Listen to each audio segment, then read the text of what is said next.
Hello, everyone. My name is Julian Gao, and I serve as music director of the Horizon Ensemble. I'm here today with our composer friend Tomer Rozen, who is here to talk about his piece Comedy. We'll be playing this wacky piece on our concert Rediscoveries this Saturday, September 20th. How are you today? Oh, I'm doing great. And first of all, I want to say thank you for having me on your concerts. It's really a pleasure. I've been attending rehearsals, and it's a great joy to see you work and see the ensemble perfecting my piece. Hooray! We're really excited about it. It's a lot of fun. It's very quirky. There's a lot of unpredictable things and a lot of really nice melodies in it. So tell us about yourself and your music and where you're from and all that. Sure. So I live in Jamaica Plain, Boston, and I'm a composer, which is quite relevant to why we're talking. I also play the piano and the harpsichord. And the music I usually enjoy the most composing is music for theater and opera. Um, so do you want to hear about the piece a little bit? Yes. So Sure. we're playing a piece by Tomer for middle-sized orchestra called Comedy. Why is it called Comedy? Well, because it's pretty tragic. Oh no! That's so sad. No, Just kidding. it's actually yeah, it's an amusing piece. There's a lot of musical nonsense in it. However, it's surrounded by some kind of a facade, which sounds a little bit like classical music from the classical period and the Baroque period. But underneath, once you listen a little closer, it just doesn't make sense. And there's a lot of inner jokes and odd rhythms and strange chords. So it's really quite an amusing piece. Nice. It's definitely been quite tricky. We've had 3 rehearsals so far, 2 more to go before the show next week. But we're having a lot of fun preparing it and hearing the different kinds of personalities in that music. When you say you write for opera, I Mhm. feel like I see a little bit of that theatricality in this music. I feel like there are different characters and different kinds of moods that jump out. Is that what you were going for in this piece? I mean, the music is what it is. If you hear that, it's there.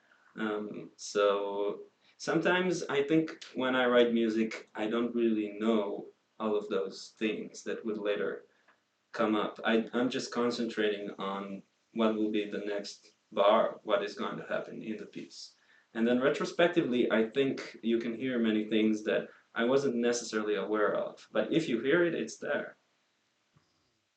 Do you think this comes from intuition, or is it totally by accident, or is it just something that everyone discovers on their own as a listener? Well, I guess if it happens by accident, you can call it intuition, can't you? Good. True. Well, we're having a lot of fun with it. You mentioned that it takes cues from Baroque and classical era music. Yeah. For our listeners who might not know when that is, that's roughly from around the 1600s up to perhaps the early 1800s.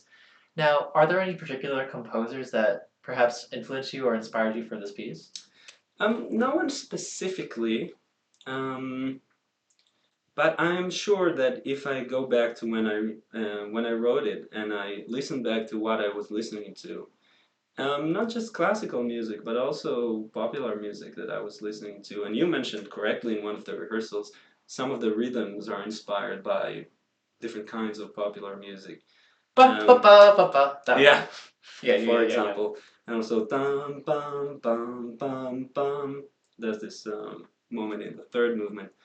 Um, yeah, so I guess anything I listen to kind of mixes up into it, whether I think about it or whether I don't think about it. Maybe it's a Hmm. intuition guess, and maybe it's something more conscious. Nice. At least for me, having studied various pieces and studying this piece, I hear a tiny bit of, for example, Mozart or Beethoven when the fugue comes in, right? Mm, Dun, dun, dun, da-ga-da-ga-dun, da-ga-da-ga-dun, dun, da, definitely. da, you know. But then in terms of this piece, which sort of looks back at the past and brings it into the music of today, I think of composers such as Igor Stravinsky, right? And pieces such as, for example, Apollo or Pulcinella, where he takes these kind of great classical kinds of ideas and visions and then kind of kaleidoscopes them into something new. Yeah, definitely the idea is inspired by something that was in fashion about 100 years ago, specifically in Paris, but all over Europe. And that is this neoclassical game, right? Yeah. You build this facade of a classical piece that no one actually thinks it is a real classical piece. Or maybe you even take a real one and then you twist it so much that it is no longer the original piece. So it's definitely influenced by this idea. However, I take it to my own world. Well, when Tomer first sent me the score to look at about a year or two ago, the title at one point read neoclassical music, which I think says how much we're leaning into this aesthetic. Yeah. But we know what's neo about it. What's new is, the wacky rhythms and the wacky harmonies, but then what is classical about it to you? Yeah, I guess it's mainly the melodies and harmonies and the overall structure, Mhm. at least at first. Mainly in the first and third movements, because the second movement kind of drifts off to a different world, excluding the fugue that comes in as a refreshment. Right. Yeah, I think that makes a lot of sense. There's a kind of not austerity, but the opposite of excess. There's a kind of grace and economy in the writing. Hmm. Both the instrumentation, right, which is not a super large orchestra. Compare, for example, the César's Organ Symphony, which is this big triple winds ensemble that we can barely fit into the performance space. But this piece is more like some of the other pieces on that half of the program, such as the Taifei Piano Concerto or the Boston Symphony. There's not as many people on stage, and yet the ideas are still jumping out at us from all directions. It's a lot of fun. We're having fun. Thank you. Thank you. I'm also having fun. Okay, good. Yeah. Now, from an audience perspective, as they listen to it, and knowing that people are coming from all sorts of different musical backgrounds, what do you hope they take away from it? Well, everybody takes something else from a piece, and I'm happy to hear whatever impressions people have.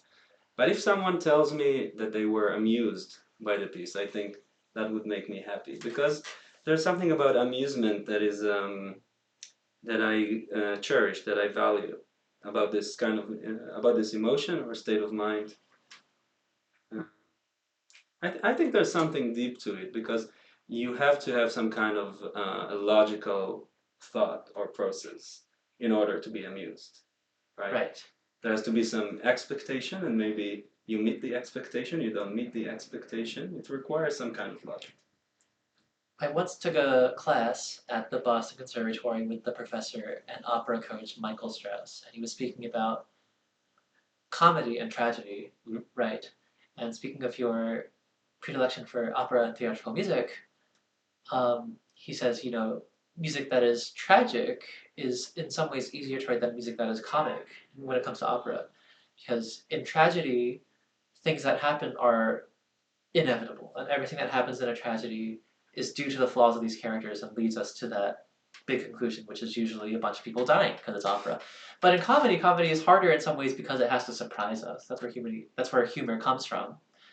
And I definitely see that in this piece. There are a lot of surprises. There are a lot of corners that we turn and hear something totally new or not quite expected or not quite correct. But there is fun in that. We're having a lot of fun playing it, so I do hope our audience has fun listening to it too. I think it even exceeds the realms of comedy and tragedy, because uh, when something tragic happens, or in a tragic piece, there could be amusing moments, or the whole piece could be amusement and tragedy together. So I think it's really something a little different, a little more elegant than just comedy or tragedy. The whole, maybe it isn't. Maybe it's just nothing. But I like what you said about valuing that emotion of amusement and of laughing, because when we put our shows together and we bring all these people together, the least I can hope is that they smile. Yeah, and that they do. I mean, having been to a few concerts by the Horizon Ensemble, it's yeah. I think that the programming and the way the whole thing is run and rehearsed and performed, you just can't not smile. You have to smile when you go to a Horizon Ensemble concert. Well, thank you. That's so kind of you. I mean, it is what it is.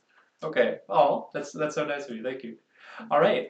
Is there anything else you want to say to the audience coming to the show next week? Come to the show. It's gonna be fun. Yeah. Yeah. All right. Thank you so much. Thank I'll you. see you around. See ya.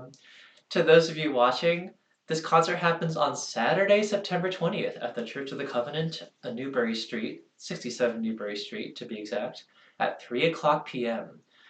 In addition to this piece, we'll be playing the Overture to the Anonymous Lover by the 18th century composer Joseph Boulogne, the sparkling piano concerto of Germaine Taillefer, and finally the momentous Organ Symphony by Camille Saint-Saëns. I think this concert will be explosively fun. I hope you come and enjoy it with us together. Tickets are free with suggested donation, and you can also catch the YouTube live stream on this YouTube channel at the time of the concert, too. So, see you soon. Take it easy.